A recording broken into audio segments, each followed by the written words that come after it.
President Bola Ahmed Tinubu has vowed to keep promoting the rule of law, adhere to the principles of separation of powers, and tolerate dissenting views within the ambit of the laws of Nigeria.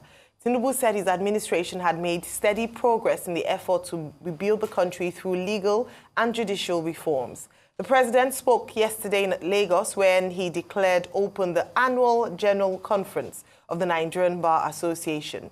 In her keynote address at the conference titled A Social Contract for Nigeria's Future, Director General of the World Trade Organization, Dr. Ngozi Okonjo-Iweala, said efforts must be made to accelerate national growth and development, stressing that Nigeria has all it takes to succeed. The host governor, Babajide Sanwo-Olu, highlighted his administration's emphasis on security of life and property. Sanwo-Olu stressed that his state had the highest number of female judicial officers in the country. Tinubu, who was represented by Vice President Kashim Shettima, acknowledged NBA's sterling history of championing democratic ideals as well as promoting the rule of law.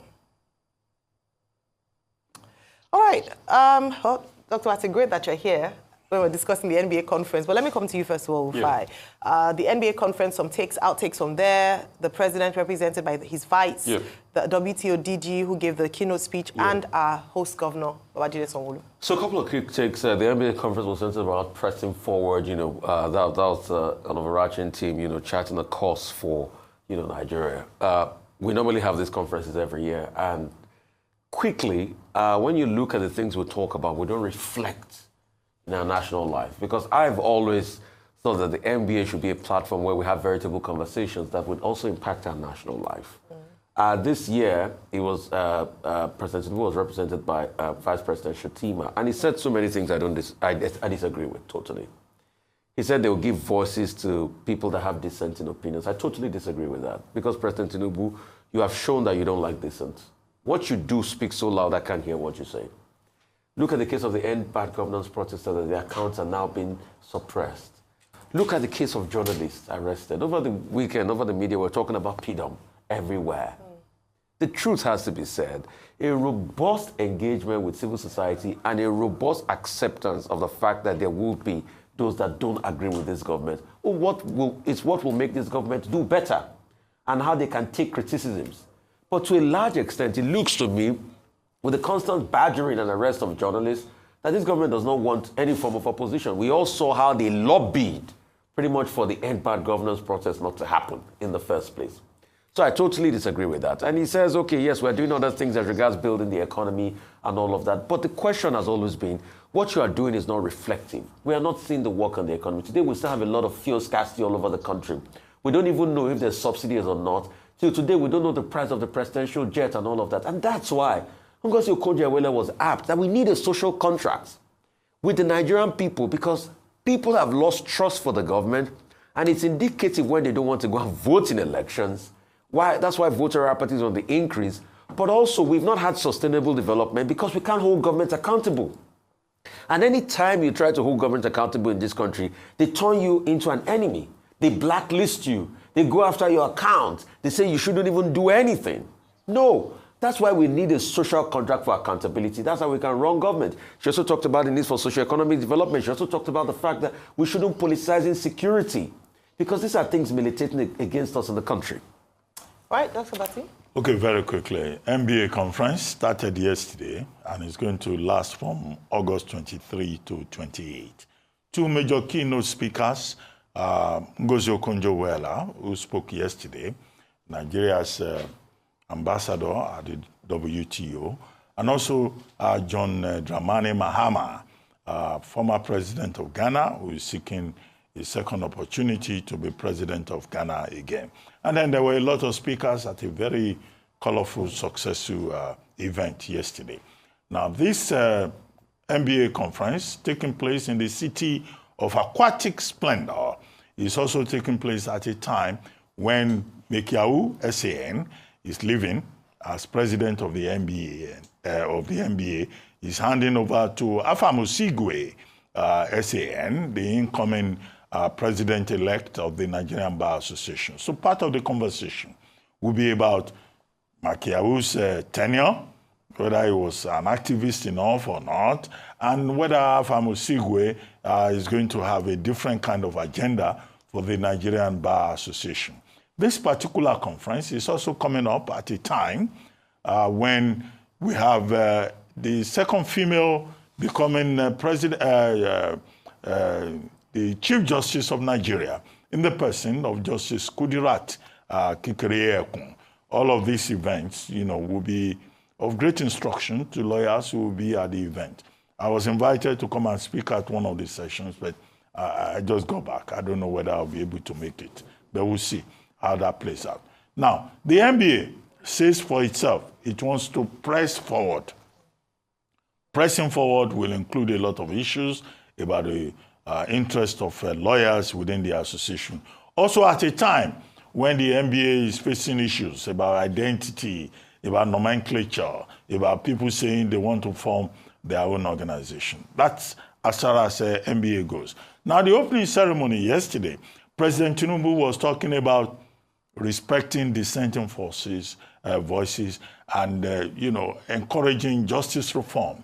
The same point that Kashim Shettima, Vice President of Nigeria, made on behalf of the president, where those same points were echoed by Lateef Fagbemi, SAN, Attorney General and Minister of Justice, about the commitment of this administration to the rule of law, to the welfare of their lordships, to respecting dissenting opinions. One of the things that President Tinubu claimed through Senator Shettima yesterday was that, look, under his watch, the salaries of judicial officers are being increased by 300%, and that the administration also has the plan to provide befitting accommodation for justices of the Court of Appeal in the Judicial Division, Appeal Court Division of the Federal Capital Territory, and a number of issues.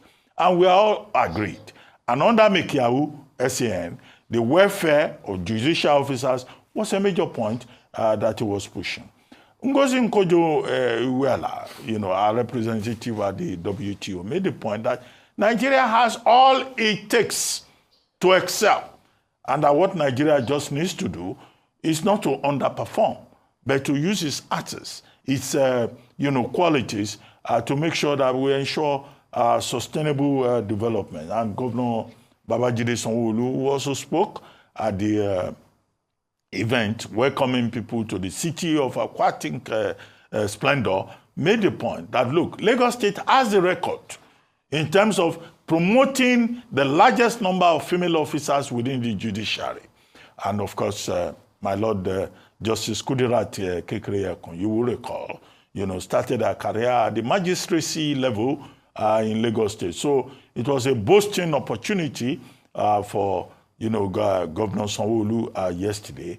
But in any case, this is an example that should be followed by other governors, other states, irrespective of the fact that you have this tatu, within the legal community about nepotism, about privileges. But the question I raise is that, look, when people get promoted, the main issue is, are they qualified or not? So if your son is qualified, you won't say because you are Chief Justice of Nigeria, you will not promote your son. But we look forward at this special moment to the agenda of Justice Kekere-Ekun as Chief Justice of Nigeria, a subject that was covered at length yesterday by this day newspaper, front page story. I saw three things the Vice President representing the President had said yesterday in his speech was, number one, the supremacy of the rule of law, or respecting the rule of law. Number one, adhering to the separation of powers. And of course, also speaking to being able to respect dissenting views. Rufia has already spoken to that, and I align with a lot of things you've mentioned. Adejuwon Soyinka was also another journalist as well over the weekend that was trending as the DSS, even though they say he's been released and his international passport seized.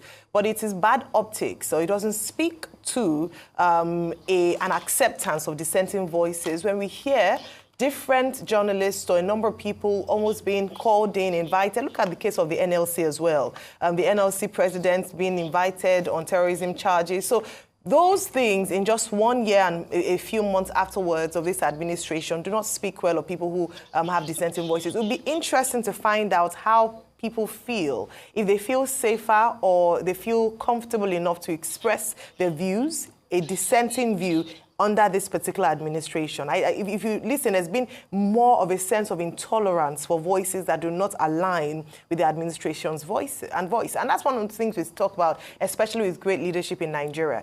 If you must be successful, then you have to ensure that you do not surround yourself only with sycophants who tell you are doing well, you're doing well. When the voice of the people are saying, oh, we are hungry, and they're telling, oh, don't listen to them, they are just your detractors. When people come out to protest, oh, no, they just want to overthrow you, they want to remove you from power. When you're not listening to the voices of the people, I think that's one of the hallmarks of great leadership, the ability to listen to the people that you govern. And then that ties in nicely with the keynote speech given by Dr. Ngozi Okonjo-Iweala, where she talks about social contract. The theory of social contract is as old as philosophy in itself. And very loosely explained is that the people have either implicitly contracted themselves to the government, providing that the government itself takes over or is responsible for certain things, including, of course, security of lives and property, upholding of their rights, and things like that. And so when she says that Nigeria has all it needs to succeed, I don't think a lot of people will be able to argue with that. One of our greatest resources, as we often talk about, are the people.